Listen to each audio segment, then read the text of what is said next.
honest to his profession.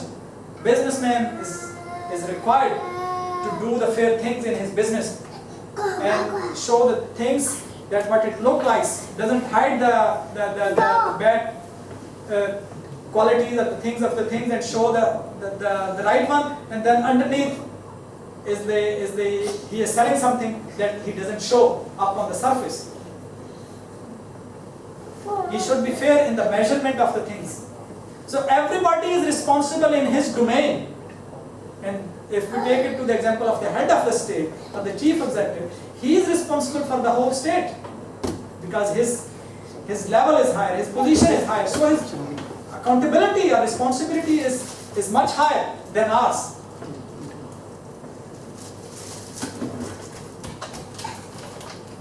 And then the word that is used, the first criteria, the parameter of success is Iman.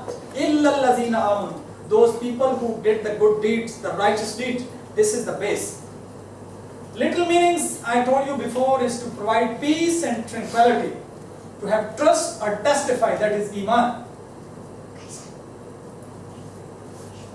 But to understand the real meaning of Iman, you have to find the answer of these questions. Who am I? From where did I come from? What is the nature of this universe? What is the last destination of the journey of my life? From where I have sent down? What is the aim? What is the purpose of my life? And where is my destination that I have to go? If every one of us deeply go through these questions and try to find the answer, then that means that we are preparing for the life that is waiting for us in the life hereafter.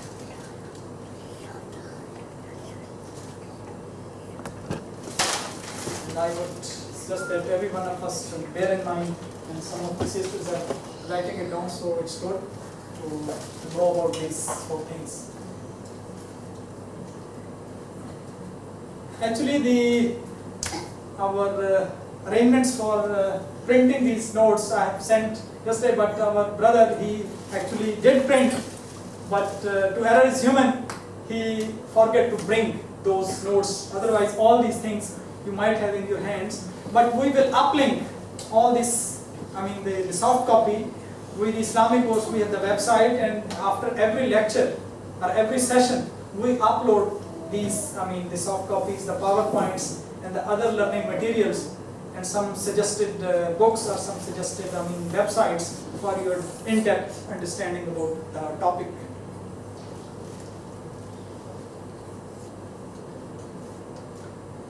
So come to the corollaries. There can be two outcomes, two results, two conclusions. Two conclusions. First, disappear internal anxiety, inner peace and satisfaction, internal serenity. The second one is the reformation of one's action and lifestyle.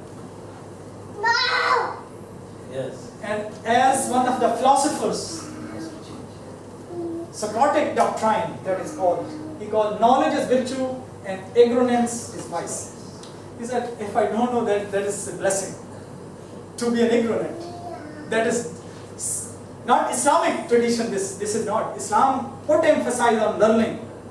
It says, Talabul ilm faridatun ala kulli muslimin wa muslima. There is a misunderstanding in the Western media and the people, they think that only the male, the boys, they should get education. No. According to the saying of the Holy Prophet in the Quran, it emphasizes both. To seek knowledge, to gain knowledge is necessary, is compulsory for the men and the women. Talabul ilm faridatun ala kulli muslimin wa muslima.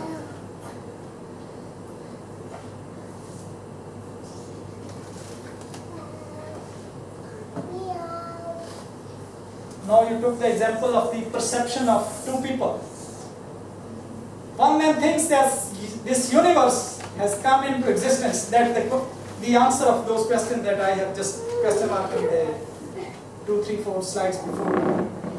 A person thinks that this universe has come into existence accidentally, and its entire system and organization is running automatically without any organization. Nobody is controlling it. This is one perception. And the second person, he acknowledges that there is an almighty, all-knowing, all-wise, all-powerful, supreme being who has ordained and created this cosmos, this universe, and has ordained this universe and everything contained inside. And it is running according to his decree, according to his instructions, not automatically. It's not a perpetual motion machine. It's very disciplined, it's very controlled, and it's running smoothly because there is someone behind, and that he is all-knowing, Al-Alim, Al-Hakim, Al-Wise, Al-Aziz, all-powerful, supreme being, Al-Kavi. So he is controlling this whole cosmos of the universe. It's not abrupt system, just came into existence. And then it becomes then two different perceptions. First perception, no life. If we believe in first perception, that I have given example of two people.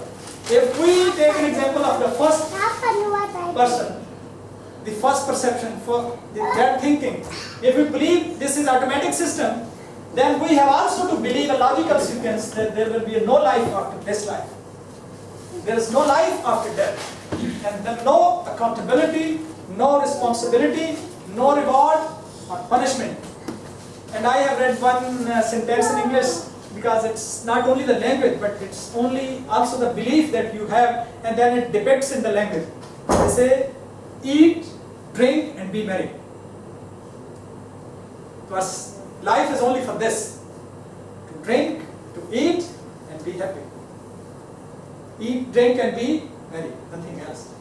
But if we believe that there is a life after death, there is a life after this life, hereafter, then we also have to believe a logical, this is very rational, that this real and everlasting life will begin after death. Actually, this is very short life and very temporary, but that life is everlasting. The real and everlasting life actually will commence after death. When this life ends, then actual life starts.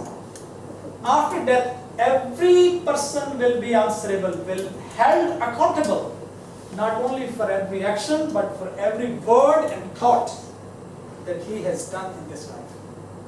Actually, we are in the examination hall, and the paper is open to all. Because when we sit in the exam in this world, the paper is not open. We don't know which question will appear in the exam. But for this, the paper or the question is already open to us. It has been taught, okay, this is the criteria of success and failure. If you follow the footsteps of this criteria of success, of course you will go to paradise.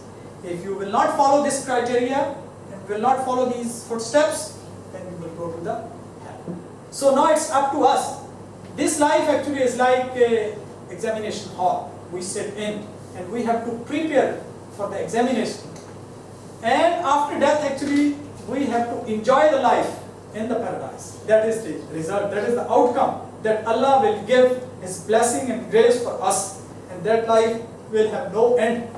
That is why Quran says, Khalidina fiha. Those people will live in that forever.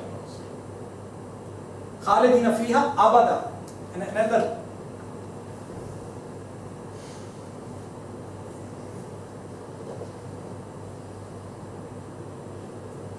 And the difference of attitude and action that I have just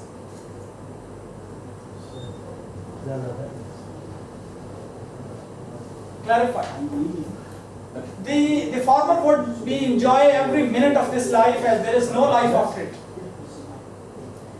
If a person have this thinking that there is no life after this life, then he will only try his best to enjoy it in this life.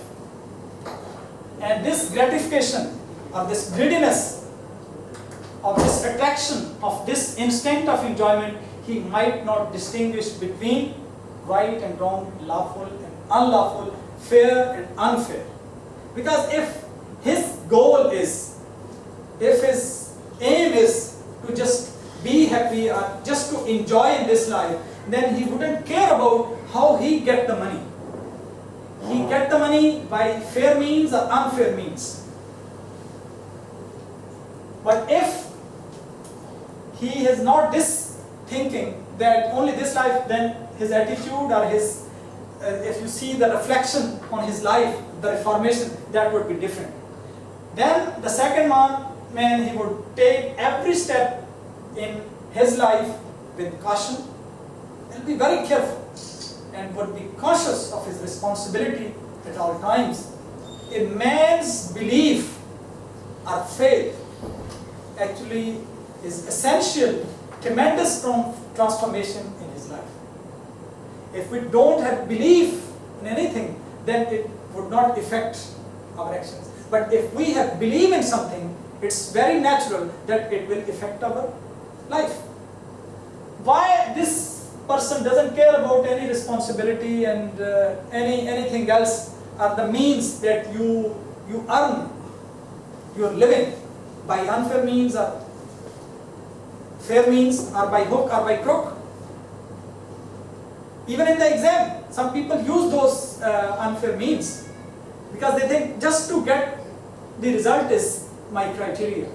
But this person thinks that my responsibility is that I will be judged what the ways I have used to achieve that goal.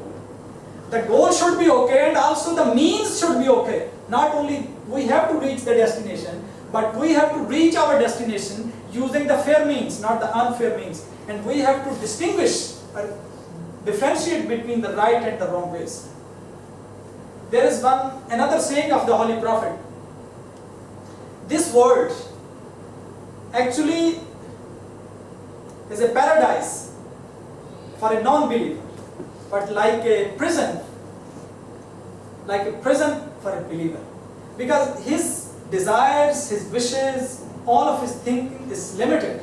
Because in every step that he takes, he is very conscious, very careful that should I take this step or not? What would be its effect? Because his life after death is based on the actions or the deeds what he have done in this life. So he is very, very careful. And the example of a believer is like if you see a horse and it is connected with a rope and it's fixed together with the peg. You know peg?